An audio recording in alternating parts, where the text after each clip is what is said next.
Amakumazaleni manje kunike lithuba tata ubulise kumphulaphula ekhaya. Camagu Mnqongo. Mm. Mandithathe lithuba ngiqale ndizibulisele kuwe apha estudio, msasazi wam, Mm. nakubaphulaphuli bonke bevukani kwiSouth Africa, kwiAfrika, kwihlabathi Mm. kuphela nakuzo zonke iindawo abaphulaphule kuzo. Ndisithi kuwo nimathongo okukhanya nakwezo nkundla nikuzo zokukhanya, makudede ubumnyama kuvele ukhanya, makube cama kokubele kubuchosi, cama Kama kwintwethuna.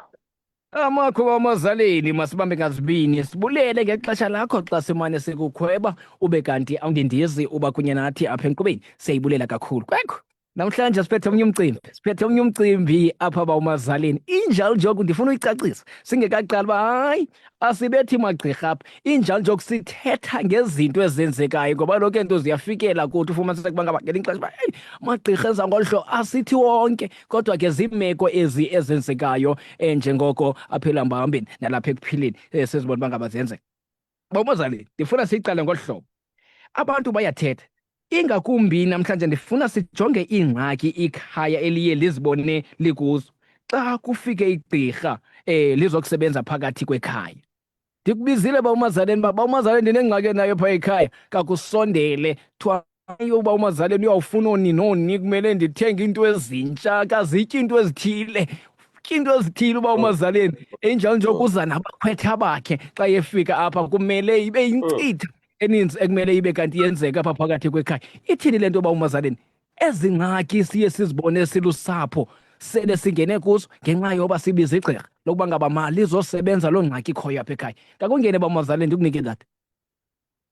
Camagu msasazi, mandiphinde kwakhona ndibulise kuwena kubaphulaphuli. Msasazi, abantu bakuthi abasakwazi ukuyenza imicimbi yabo yesintu nemicimbi yabo yekhaya ezawufuna igqirha Ya. ngenxa yento okokubana kuye kunyanzeleke ngelinye ixesha mabangene nzulu ezipokothweni, ngelinye Ya. ixesha ngokunganyanzelekanga ukuba bangade bafikelele apho. Njengokuba usowutshilo Ngqongo, wayibeka kakuhle wathi akubethwa amagqirha apha qha silungisa ukuhlala qha Come ngokubonisana ngezipho nabo abaphulaphuli banalo ithuba loba bangene kwesi on. sigaba xa sithetha ngaso. Ngumcimbi ozawutshisa ebunzi kakhulu lona, Ya. msasazi, kuzawutaka entlantsi. Ah, Namhlanje kuzawuqhutha manikiniki zindala zombini. kudala zombini. Ya. Msasazi, okokuqala fika igqirha ekhaya liyabizwa igqirha. Igqirha seliwujongile umzila ubona uba usesimeni esinjani na, bikumele uba kunjalo, labona nje ikhaya lime kanjani na eli khaya lifuneka liqale phi na lithini na xa liza kwenza izinto. Ngelinye ixesha ikhaya eli linamatyala azo, funeka libe nayo indlela ke ngokuba lizawalungisa njani loo matyala leli khaya.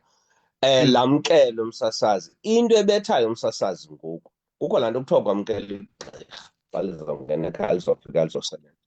Ya. Into ebethayo umsasazi igqirha, akukho mgomo obekiweyo wokokuba igqirha lamkelwa njani okanye lamkelwa ngeento ezinjani. Igqirha negqirha lifike libize indlela elifuna ukwamkelwa ngalo.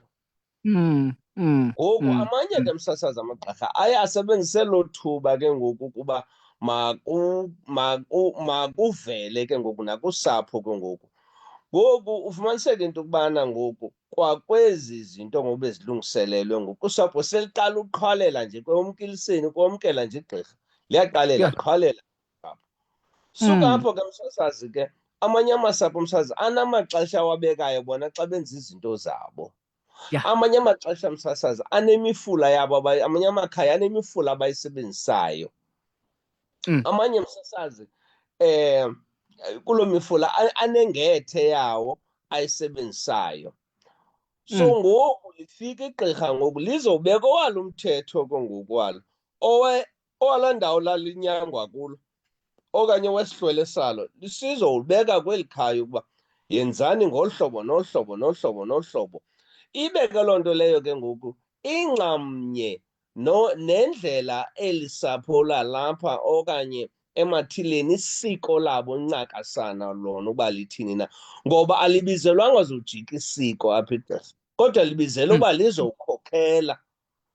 Xa Yeah. ukhokhela ke msasazi ke ngoku ke asinto uba nabantu awuzubamamela, ungangenzi ngolu hlobo abantu batsho ngalo, uwenze ngolu hlobo umoya okhanyisela ngalo. Ewe kunjalo, kodwa ke ngoku msasazi kunyanzelekile into uba ulimamele ikhaya, ngoba kuzawuthi ekugqibeleni xa into zingahambanga ngendlela kuthiwe ligqirha eli, kanti wena ukusanja indlebe msasazi umamele nje abantu uba bathini na, ayonto inkulu leyo. Ngoba ezinye izinto Yeah. zizinto zosapho, ezinye izinto yindlela abaneminyaka ekudala bona beqhuba ngayo loo ndlela leyo and ibasebenzela. Iyasebenzela. Inde ke ngoku ke asalike kwiinto ezifana neemfanelo zegqirha, awunoxelelwa lusapho ukuba iimfanelo zabo zithini na. No, le nto ke yegqirha ukuba malise lona lamkelwa njani lusapho. Ngoku ke msasazi ke ngoku funeka nalapho ke ngoku bazama ukhawulelana ukuba ngokusapho khona apho lizawuqhwalela khona, funeka ke ngoku ke kube khona apho ke ngoku ukuba bazawukholelana bakwazi ukufumanana. Ngoku ke uzawuthi ke ngoku ke sowuqalile ke ngoku selamkela igqirha kwaqhubekeka zonke izinto zama ngendlela, ufumaniseke ubana amanye amagqirha hayi onke ufuna indlela yokuba kutsalwe lo msebenzi ngoku. Uba ngabi kumele uba ziintsuku 4, iye kwiintsuku ezi-7, iye kwiiveki ezimbini, ndaze elinye komnye umzi kwaze kwathiwa hayi bo uyayigqiba inyanga ngoku elapha ekhaya. Okwelapha. Madoda. Ngoku ufuna uvuswa qho ekuseni ngezi mbodlela. Unezi mbodlela zakhe funeka avuswe ngazo qho ekuseni. Inyanga iphelile ngoku nalo mntu ebemzela apha ekhaya sekahambe wabuyela empangelweni. Ngoku funeka siyithini ke ngoku into enje? And kaloku lo mntu lona sesimnikile inkomo yakhe, ngoku sixakene nento. Ngoku zezinye zezinto abantu ke ngoku abagqibela ke ngoku amagqirha bengasithembi ke ngoku, bengawathembi amagqirha. Ngoku nezinye inkolo ke ngoku kuthiwe le nto yamagqirha ayikho. Nezithuko ke msasazi ke asizuyibalekela lo. Abantu makangathi umntu kuba eligqirha acimbe unelungelo lowuthuka. Nabantu bosapho mabangacingi ukuba kuba engumhlekazi, hayi noba undithukile, abize izithuko ezoyikekayo msasazi ezingakanani. Funeka isapho linyamezela, hayi ngumhlekazi uyathuka. Ngumntu omkhulu lo, Ngelinye ixesha masimamele. msasazi, elinye ixesha ke msasazi ngama-2000 neli gqirha lakhona. Alibathuka abantu abadala liyabayuca. Emanqoko. La ugqiba ke msasazi lithoba inziniya phezu kwamagxa. Lifake nemvubu ke la ugqiba ke msasazi. Iphuma indoda ibaleka endlini yayo, ileqwa ligqirha ngemvubu, alimvuthululi limenze enye into. Zizinto ezamkelekanga ezomsasazi. Camakho bawumazaleni. Kwekhu uthetheni umcimbi bawumazaleni wegqirha endilibizileyo ingathini intsi le nto yamagqirha injalo njoku iyavakala into yokuba ngaba ayatya ngembodlela ngamandla ndilibizileyo uba ngaba mali izojonga umhlolo phakathi kweli khaya, uzivalele kulaa kamire ndimnike yona, mntakabawo abazityi iibhotile ezimhlophe kulaa kamire. Uya kuyibona nini le beyizele le yokusela kwawo amagqirha kangaka? Ithini into yawo? Camakho mazaleni. Msasazi, akutsho amagqirha mawangaseli. Lo mntu lo msasazi njengoba usitsho Mngqongo, uzowubona umhlolo apha ekhaya, uze enofuthu onzima kakhulu. Akutsho ubeke ngeske akabamba nokubamba nje kancinci. Uzawusuka kwa ukwehliswa kwakule transport, akasaboni naye, akasazazi nobuphi kwakule ndlu aze kuyo, kodwa uzowubona umhlola. Lo mhlola ngoku uzowubona kulo ndlu usuke yena wangumhlola yena kuqala. Ngathi kweli khaya kuzobona umhlola, ingathi nguye lo uzobona lo mhlola lo. Msasaza, ngokomthetho akufunekanga umntu oligqirha ezosebenza endaweni abambe isiselo esinqila engekawuqondi nomcimbi weli khaya ubuhamba njani. Efika msasazi, akakajonge neekona zalo mzi, akayazi neekona zalo mzi uba kwenzeka akakaziboni ntoni. neento ezifakiweyo kulo mzi msasazi. Hawu, Asecime. uzivalele kuloo ronda. Mm. Uzivalele kuloo ronda msasazi. Athi awugqiba uzawunuka abantu. Ya. Uzawunuka abantu msasazi. Ayeke Xa lena besithi ayikho loo nto abafake imvubo.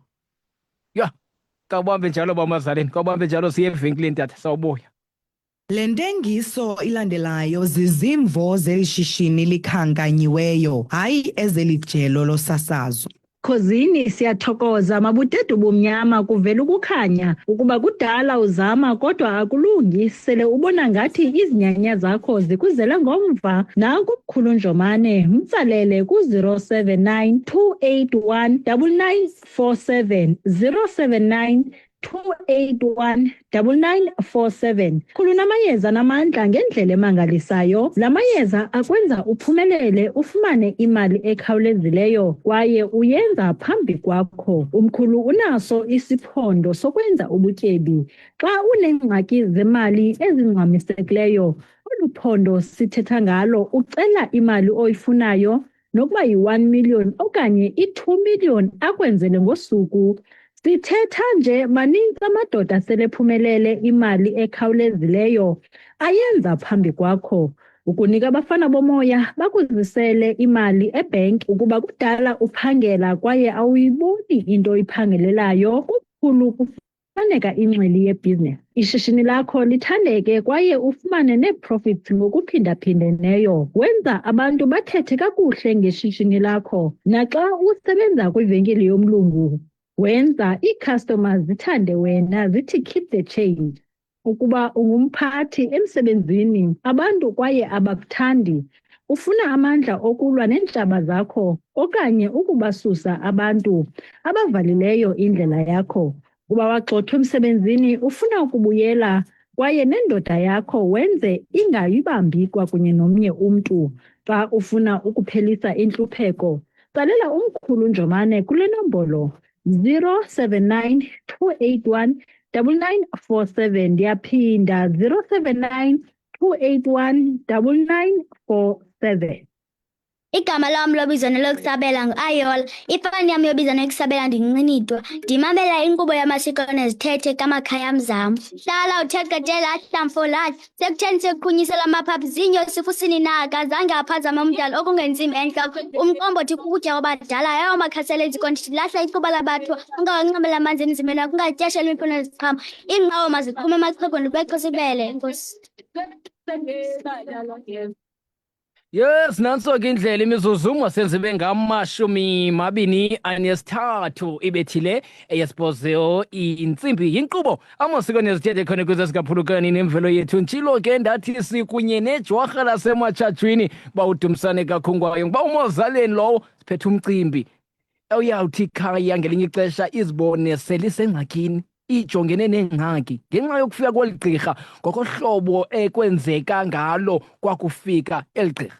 Lo mcimbi ubuthetha abamazaleni fumaniseke uba ngaba uthi omnye umphulaphula apha njengoba bendisentengisweni, hayi aye abhala ilist xa ndimbizileyo uba umazaleni phaa, uba umazaleni ubhala ilisti yezinto azityayo phaa, masithi uzohlala iveki ayibhala ilist uba hayi nditya into enjena, akathengi nakwezi venkilana azibizayo kwezaa venkile ezinkulu uba hayi yenza into ezingaka. Uyabuza lo mphulaphula uba ngaba le nto yokuba ngaba ngoku ngoba lokhu eli gqirha ndilibizile injalo njoku kumele ndilinike inkomo yalo. Ewe, kumele lityile ngoba kaloku lifikele apha kwam, kodwa izinto elizozibiza alifuni utyukutyoku sikutyayo thina apha endlini, kumele lona libe nokutya kwalo okukhethekileyo okusecaleni. Befuna uqonda lo mphulaphula ingabi ilungile xa injalo, kodwa ke masiqale sibambe nalo ulapha emnxebeni simvungeni esithini. Camakhwe ekhaya, molweni. Molo mzamba. Molweni ba uMatyhola kuba utholo lo eMthatha. Molweni ba uTolo. Ewe mzamba. Yes tata. Xa undivuzela apha kwinto kamazaleni. Yes tata. Iyaqaphela uba igqirha liyabizwa kuthiwa mali lizakubethelela. Right. Emveni uba lizobethelela lifuneka lixhelelele igusha. Le gusha lizawuhamba nalo, alizuyityela apha. Lizawuyithatha nefele nethumbu lakakade lakwambala. Ke ndiyenze loo nto yalo limke. Emveni koko bengathi khange kuxhelwe kwagusha, sidle njengamehlo lagusha. Ngaba ivumelekile naloo nto. Alright. Athi bendifuna uqonda nje kuloo ndawo. Alright. Hey, andicingise enye into uba umatyholo umcimbi uba ngabe kubekho umcimbi ngowekhaya kodwa ke kunyanzelekile uba ngabe igqirha libe khona ukuze libe kanti lizokhokhela libonise yonke le micimbi. Fumaniseke uba ngaba igqirha ke ngoku lona lewuthi hayi ibhotile kumele mna ndihamba nazo okanye kumele ndihambe neebhotile ezili-10. Ubize abantu bokuhlala ke ngoba ngaba mabazozima. Fumaniseka abantu bokuhlala bancaniwe apha phandle akho nto abayifumanayo okelele zonke ezabhotile. Fumaniseka uba ngaba hayi ke azibizi nabantu bangaba zilisele lapha ezibhotile. Thathe zonke ezabhotile zili-10 kwaye lifake ebhekini limke nalo bantu aba bazozima akho nto abayifumanayo. Ithini xa inje kamakho bamazaleni mandikunike ke uhlomle kwaba sebengenile abaphulaphula. Msasazi, masiqale sihlomle kwabaphulaphula sebengenile. Msasazi, ezinye izinto azikho bugqirheni, ezinye izinto, kodwa igqirha lona liyazenzela lona ngokunokwalo ukuba yindlela lona elisebenza ngayo. Ngoku laa nto yenza kube nzima ukuthi le into yona hayi ayisiyo. Kodwa ezinye izinto siyawazi amagqirha asebenza njani. Siyayazi xa umuntu efika kwikhaya elinengxaki uba likhaya linjani. Siyabazi ubuntu. Kaloku ebugqirheni ubugqirha buhambisana nobuntu and ubugqirha buhambisana nesiko, ubugqirha buhambisana nesithethe. So ke ngoku laa nto kofuneka qale sizijonge ezinye izinto uba ingaba lisiko elinjani, ingaba sisithethe esinjani, ingaba xa eza kwenza izinto ezi ingaba sebubuntu obunjani na.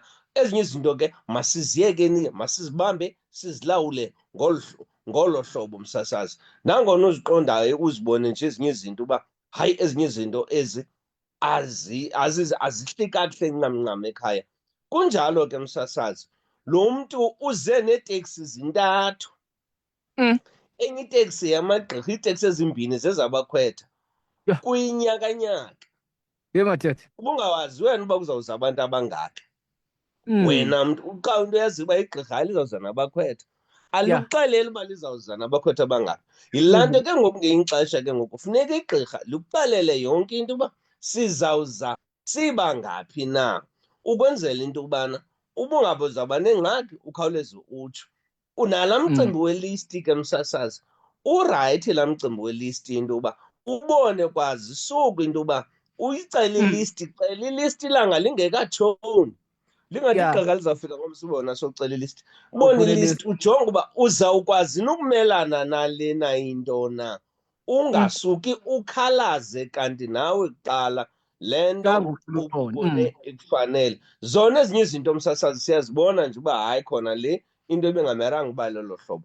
Andimazi umntu xa ziyoqinisa umzi uba ubasaphi abakhwetha abayi-30. Uba uthi bazowuhlala phi aba bantu aba, uthi bazowuhlala phi. Kuba ezi moto ziba zengazo ziqashiwe kwangaba bantu, kuthiwa ezi moto mazingahambi zilinde, ziqeshwe likhaya ezi moto. Thi gqirha hayi impahla zethu ezinye zizawuba phaa ezimotweni, azinawukwazi uba zihambe ezaa teksi. Sawuthatha phaa impahla singene phaa sitshintshe, naxa kuhlele ezo ntsuku noba ziintsuku 4 okanye ziintsuku 5 zilindile. Ngoba kuthiwa hayi ezi nqwelo zisuka kude, masingahambi. zihlala Yonke ke loo nto leyo noodrayiva aba beteksi ngoku baxhomeke phi? Kweli khaya. Abakhwetha baxhomekeke phi? Kweli khaya. Izawuba seyilali ke ngoku leyo, seyisisiphithiphithi, awusaboni noba kwenzeka ntoni na. Funeka abantu batye bahlambe aba bantu aba bonke. Tamakho yes dad. Ungangena msasazi. All right. 0738491740 sincokola ngalo mcimbi wamagqirha. Ufumaniseka uba ngaba phakathi kwekhaya ikhaya maxa wambi lizibone lisengxakini kushokoxeke neepokotho ngoba kaloku bekubiza uba ngaba kuzolungisa ingxaki. fowunela uba uMazaleni, uba uMazaleni ndiyacela mani khawuzolungisa ingxakami bezintloko kwetreyini uba uMazaleni afuna noku phakathi kwekhaya. Fumaniseka uba ngaba ngoku uyawuthi hamba uba uMazaleni andisenanto tu apha phakathi kwekhaya. Sincokola ngaloo micimbi, siyawungena ke ngoba inzulu le nto namhlanje okanye ixananazile lo mcimbi sobe sithetha ngawo nokuba uMazaleni. Kodwa ke nawe siyafuna into yokuba ngaba ungene uzibuzele lo mbuzo unawo ekhaya. Molweni. Molweni mntamzambo. Hayi, molweni tata. ke ndiyabona amanye akhona angaxheliyo xa yoqinisa. Aqinise umntu anogqiba uqinisa njengoba efike ngomnyama aphinde ahambe ngomnyama engakhange axhelwe gusha. Kwa into yenotywala phakathi xa yoqinisa akho nto ifunisa tywala. Amagqirha ayalahleka amaninzi. Umthetho ohlobo ndike ndiwabone ngaye awaxheli, awatyi ibranti, aqinisa azogqiba kwawo. Njengoba efike umnyama aphinde emke ngomnyama. Ndingumphulaphula, ndiyabulela Nkosi tata, Nkosi kakhulu, siyabulela. 073 849 1740. Sinika wena ithuba lo mcimbi sithetha ngawo, sophinda sibuyele kuba uMazaleni singawumbaze nale mibuzo sinayo khona ukuze sibe kanti siyaziqonda izinto ezi, ngoba siqondile lo mcimbi abantu bayakhala ngawo. Make size nawo nganeno noba uMazaleni khona ukuze sibe kanti siyava ithini imicimbi. WhatsApp wam right. Molweni ekhaya. Molweni. Umsasazi. Molweni tata. Umgcina apha ezadungeni. Mgcina. Emnandi kakhulu le nkqubo yanamhlanje. Yes tata. Enyanisweni iipokotho zabahlali azishiya amanye amagqirha zivukuvuku zigqobhokile. Umntu olaliswayo avuswe, abhinqiswe, zonke loo nto imali. Ziigusha ngapha ziyaxhelwa, ashiye isibaya simelinga, ayogqibela ayithwale yonke, ashiye nje amafele namanqina ndawonye naloo ntlawulo yakhe yenkomo nangaphezulu. Hayi, wona amanye amagqirha wenzi kakuhle shem tu. Umntu akutyele nomnye umntu ogqithileyo ongakhange abe umbizile. Funeka uhlawulele bonke abantu basoloko bemtsiba bengambizi. Alright, nantse ke Nkosi Mgcina ngapha esadungeni. 073 849 1740 ngu-073 849 1740. Sinika wona ithuba lokuba ngaba ungene uzibuzele kulo umcimbi singawuthi hayi yabetha le yamagqirha alaliswayo phinde avuswe. Mele umlalise ebhotini, phinde umvuse ngebhotini. Singaphela utsho lo umphulaphula. Funeka umbhinqise nombhinqise ngqongo. Kumele abhinqe madoda, kuningi. Kumele abhinqe nobhinqa kweliya icala. Yebo madoda, masive omnye umphulaphula akafu. Molweni. Kamagwini Stud. Molweni. Tata usazi. Nakutata uMazaleni. Kamagwini. Kamakho ma. Hayi, yayibhale kuba namhlanje. Itshisa ibunzi impela. Kodwa ke ngokwamakhaya, ewe siyababona amagqirha uqhuba ngolo hlobo, kodwa ngamnye uqhuba ngokwephehlo lakhe njalo okanye ngokwesihlwele. Abantu bokuhlala ke kungcono banyamezele, okanye kunganyamezelini kwabo kungcono baphathelwe ngabantu bentoni, abantu becawe. Kungcono loo nto bhetele, ngoba ngani nalaa nto uba ulibize igqirha kanti iintliziyo zakho zimbini, qhubeke umsebenzi ngamanye amaxesha ungenzi kakuhle ngenxa yoba ngapha ujonge igqirha uba lanakalisa lane-waste njalo njalo. Kungcono abantu bekhaya babuyele ecaweni baphathelwe ngabantu becawa. Kungonongwa loo nto bo tata uMsasi. Kungonongwa loo nto. Ngcono loo nto bhetele. Ngoba ngani funeka xa usenza umsebenzi ulibizile igqirha, khululeke entliziyweni, ungakhumbuli uba banewiste kwaze kwatsha kwacima. Loo nto ayisindawo leyo. Futhi ke namagqirha awaseli onke. Camakwenu. And awafani naloo list awafani onke uba abhale igrosari. Amanye athi abhala iimfanelo zokutywala okanye iimfanelo ezibheka ngaphandle uba ulanda abantu abadala njalo njalo. Bhala ilisti yotywala uba oku kuzothi futhi uqhubeke ngolu hlobo kamakwenu. Camagu mama, hayi sitshilo nathi xa siyiqalile inkqubo sathi hayi bonke asithanga wonke amagqirha enza ngolu hlobo. Mama kwelaa cala lengaphaya nto nje sincokola ngawo lo mcimbi ngoba uvamisile into yokuba ngabo bekanti uyenzeka. Hayi asithanga wonke amagqirha uba enza ngolu hlobo. Molweni ekhaya. Molweni Mngqongo. Molweni mama. Ndirayithi mna. Hayi Mngqongo, ayashiyana amagqirha, ayashiyana.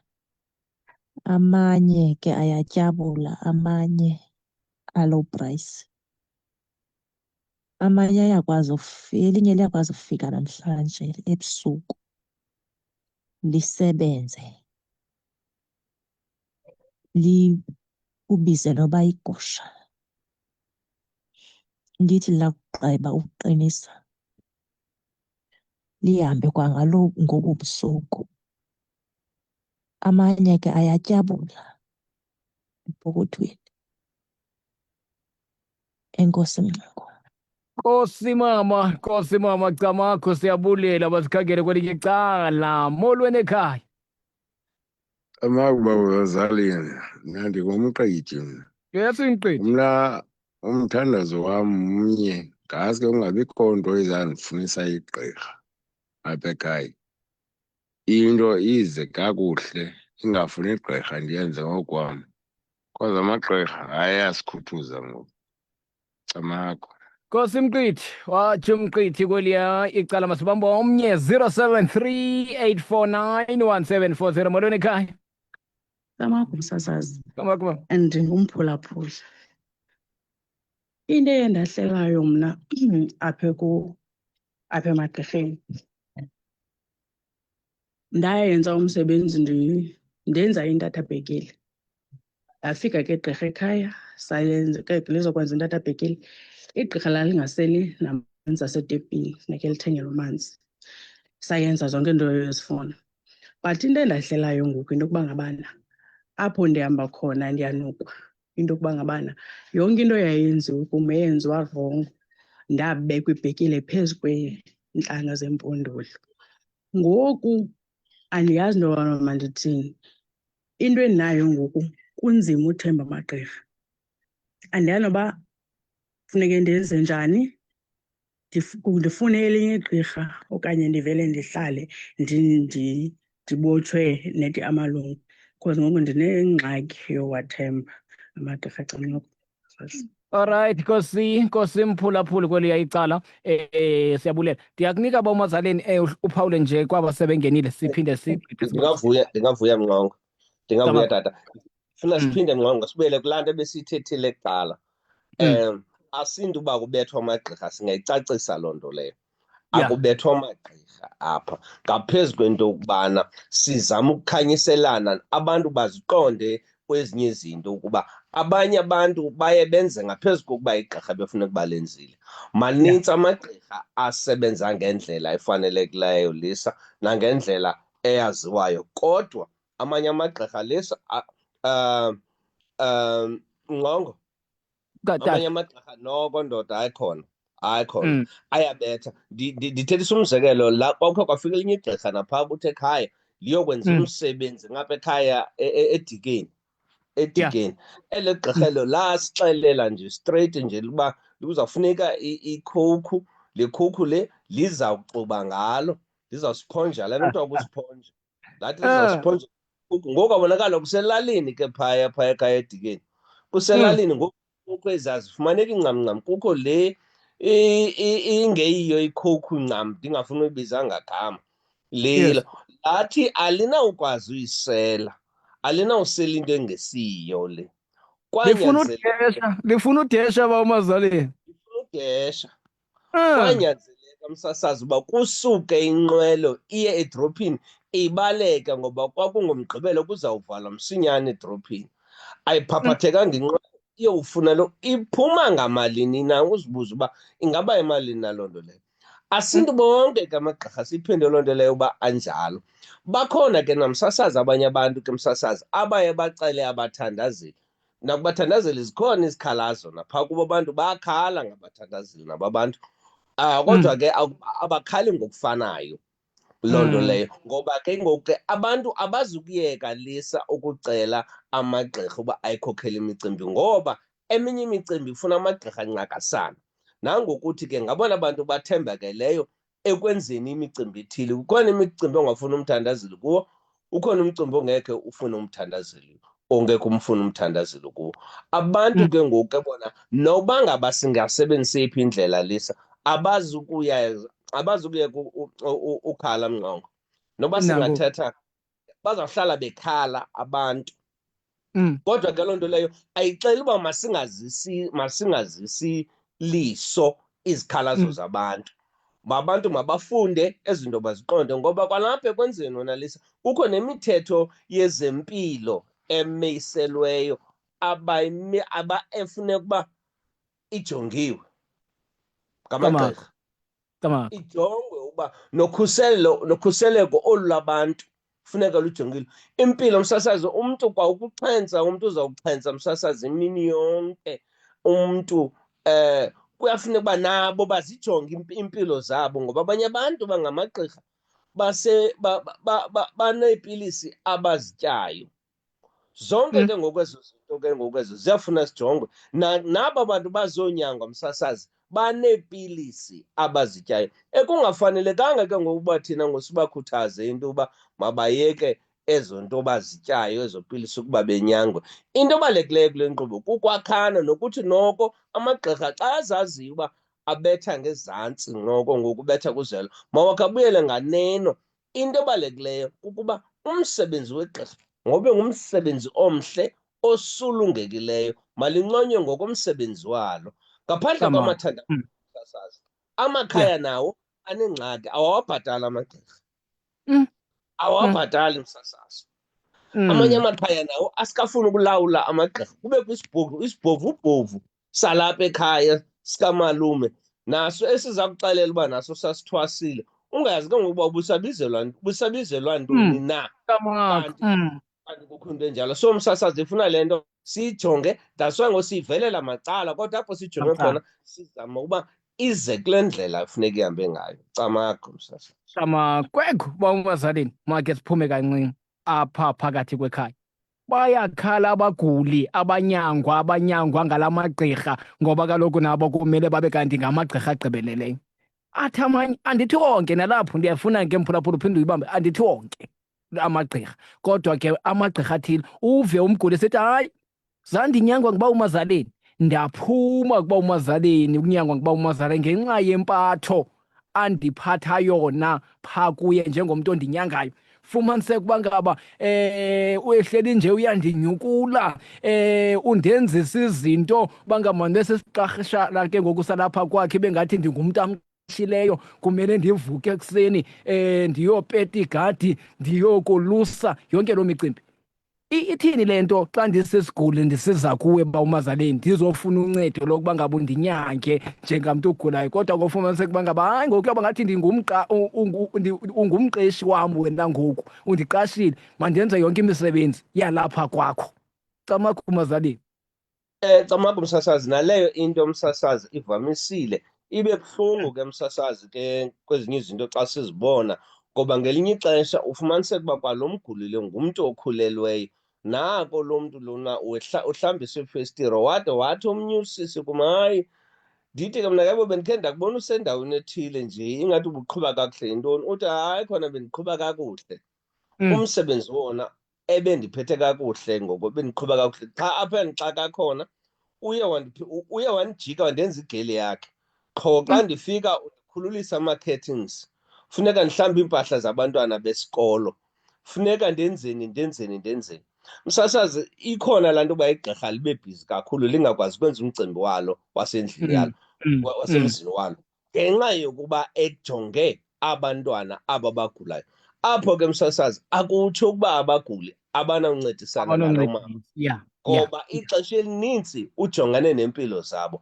Kodwa akutshiwa ke ngokuba naye ke ngoku abantwana bakhe bazawuhlala phaya, funeka bokhulula izihlangu, funeka batyiswe bolanda ezikreshi. Yena ngelo xesha uzingqengqele nje qha yena ke ngoku phaa.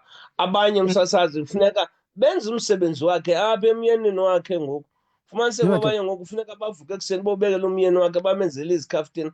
Ezinye izinto lokhu awuthi xa uligqirhakazi ngoku okanye xa uligqirha ngoku awusawenzi umsebenzi wakho apho. Uba inkosikazi yakho funeka olanda emsebenzini, usakwazi ukuyoyilanda emsebenzini. Uba ngabe ungumfazi funeka wenze iwashing emzi wakho, usakwazi ukuyenza. Kodwa ukuba ngabe ixesha lakho elinintsi ngelinye ixesha lichitheka kuba unceda abaguli, iyavakala ke leyo. Kodwa ke mabangasose abantu bakhalaza msasazi bathi hayi khona sengathi siqeshiwe ngoku apha. Abanye bahlala iminyaka msasazi ibe 10. Ngazonye umama uthi mna ndiseniminyaka 10 ndihleli apha kweli phehlo eli. Akho nto ndingayenziyo apha ngoba ndithi ndawuphuma apha uthi sendiphume kanintsi, uphuma kwam kuvele ukuthi thu ndingabisaboni into. Ndingakwazi ke ngokusebenza ngaphandle, ndikwazi usebenza xa ndilapha. Ngoku abanye basole ke ngokuba kulaa mmiselo webhekile ukuba ngaba njengoba esitsho nomphulaphuli lomnye phaa uthi phaa kanti wabekelwa ibhekile phezu kweentlanga. Zezinye zezinto nje ezinto uba nabo ke msasazi ke abathethi into yokubana ngoba kukho izinto nawe uligqirha ongazuzibona.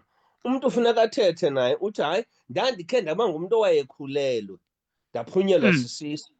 Uba igqirha alifikanga kuloo nto leyo sukuyifihla uba hayi ndandikhe ndaphunyelwa sisisu, ngoba ngoku uzawuthi apha ekubotshweni kwakho ubotshwe unezo zinto.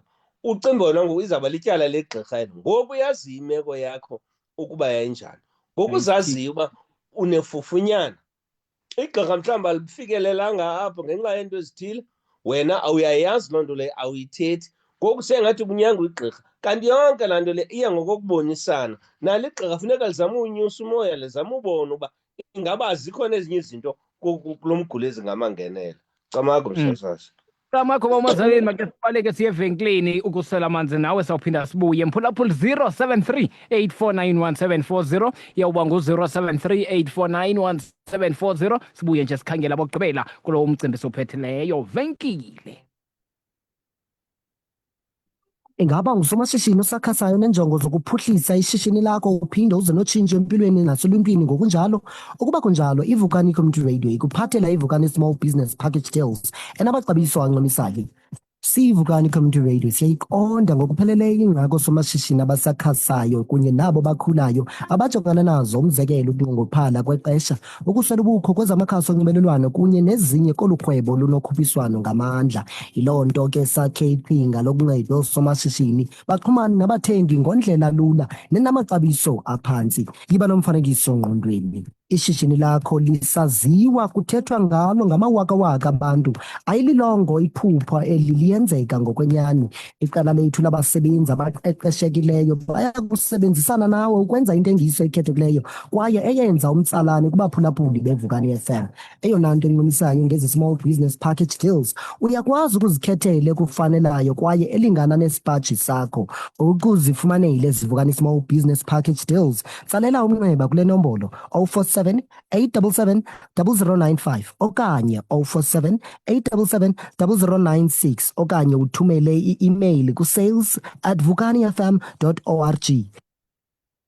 Le ntengiso ilandelayo zizimvo zeli shishini likhankanyiweyo, hayi ezelijelo losasazo. Khosini siyathokoza mabutete bumnyama kuvela ukukhanya ukuba kudala uzama kodwa akulungi sele ubona ngathi izinyanya zakho zikuzele ngomva. Nanku umkhulu Njomane mtsalele ku-079 281 9947 079 281 9947. Khulunamayeza namandla ngendlela emangalisayo. La mayeza kwenza uphumelele ufumane imali ekhawulezileyo kwaye uyenza phambi kwakho. Umkhulu unaso isiphondo sokwenza ubutyebi.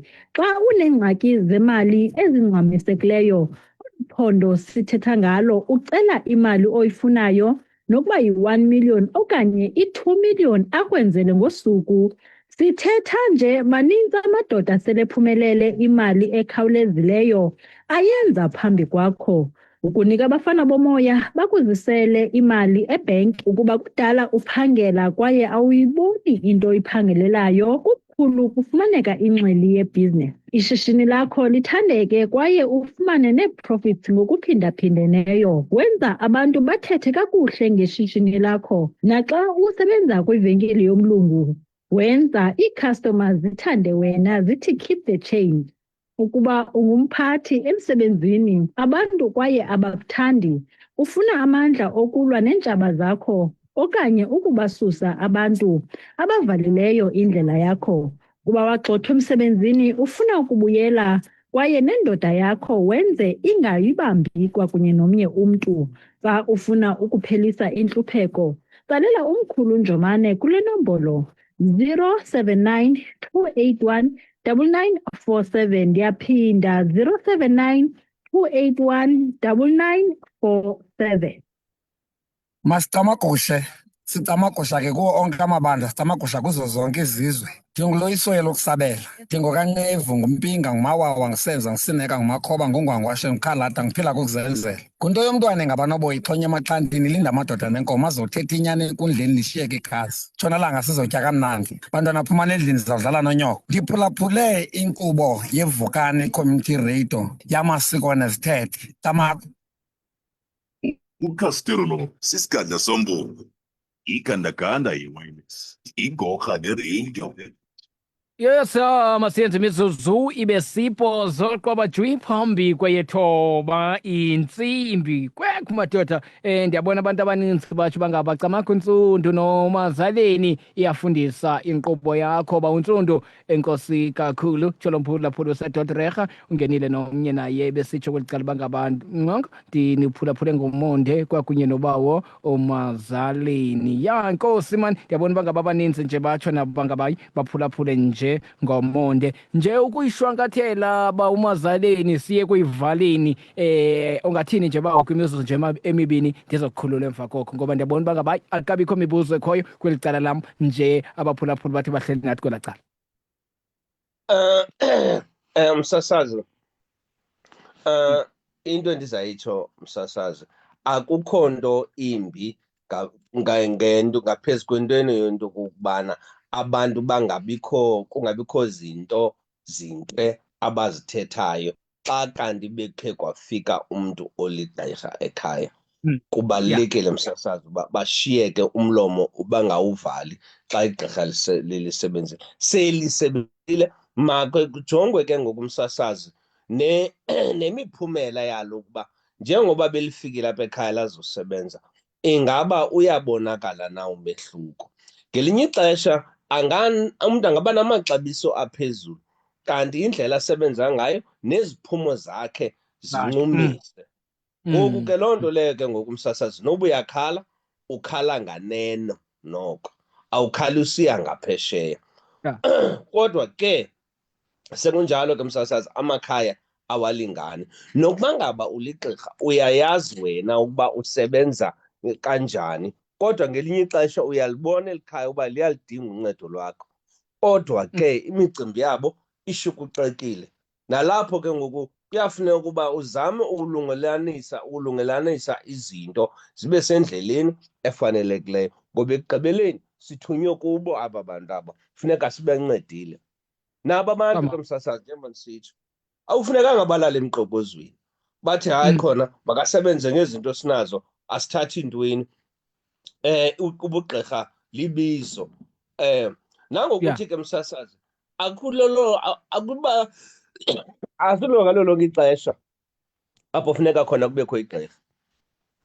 Ikhona imicimbi ikhaya ekufuneka lona lizibambele loo misebenzi leyo, kungakhange kwanyanzelisa into yokubana kubekho igqirha. Yenye into ke ngoku efuneka namakhaya loo nto leyo bayiqaphele.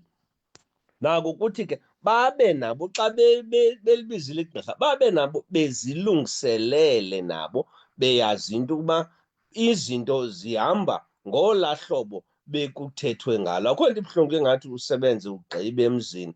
Xa ugqiba usebenza emzini abantu bakuxelela uba hayi imali ayikangeni, izawungena emva kwexesha elithile. So ungene wena ematyaleni wayeka zonke izinto zakho. Ngoku loo nto leyo iphinda into ingahambi ngendlela. Nabantu ke ngoku abebethembele kuwe kwinto yokokubana umsebenzi izinto zizawuhamba kakuhle, kuzawuthi kuthi kungahambi ngolo hlobo. Ngelinye ixesha laa nto nditshoyo ke msasazi, nabo abaphulaphuli nabo abaguli banenxaxheba yokubana ngempilo yabo, banenxaxheba. Ukuba ngaba unyangiwe, zama ukuthi nawe njengoba ubuyele kugqirha, abantu baya kugqirha msasazi, uthi ubuyele kulo gqirha ufumaniseke uba awuxolanga, uphinde uye komnye ugqirha. Awuzukunyanzelisa uba uthi awuzuphinde uye kulaa gqirha, okanye uzawuthi awufuna imali yakho kugqirha. Zonke ezinjalo zifuna sizijongelisa. Nathi siyinkolo mzikanto msasazi, abaphulaphuli bangangena kumakhasi ethu nakuTikTok athi TikTok@inkolo yomzikanto, naphaa kwi-Facebook page yethu athi inkolo yomzikanto, naphaa kwi-Facebook page. Ajonge neengcebiso zethu zonyango lesintu nangeentrola zethu esiyahlola nasemnxebeni, nakwizigulo zomoya, nakwizigulo zenyama, umntu aqonde ukuba ingaba ume ndawoni na, nakwiingcebiso kwizinto zesintu nje uba angacebiseka ngokungakanani na. Ibalulekile loo nto leyo msasazi. Siyafumaneka kwezona nambari ithi 076 075 9355, 076 075 9355, okanye kulaa nambari ithi 063 182 6858, 063 182 6858. Ndiyabulela kakhulu umsasazi ngeli thuba, nakubaphulaphuli bonke bevukani, nibe nobusuku obumnandi. Cama kwini bethuna. Cama kumazaleni busuku benzolo nakwethu, siyabulela. Cama kwini.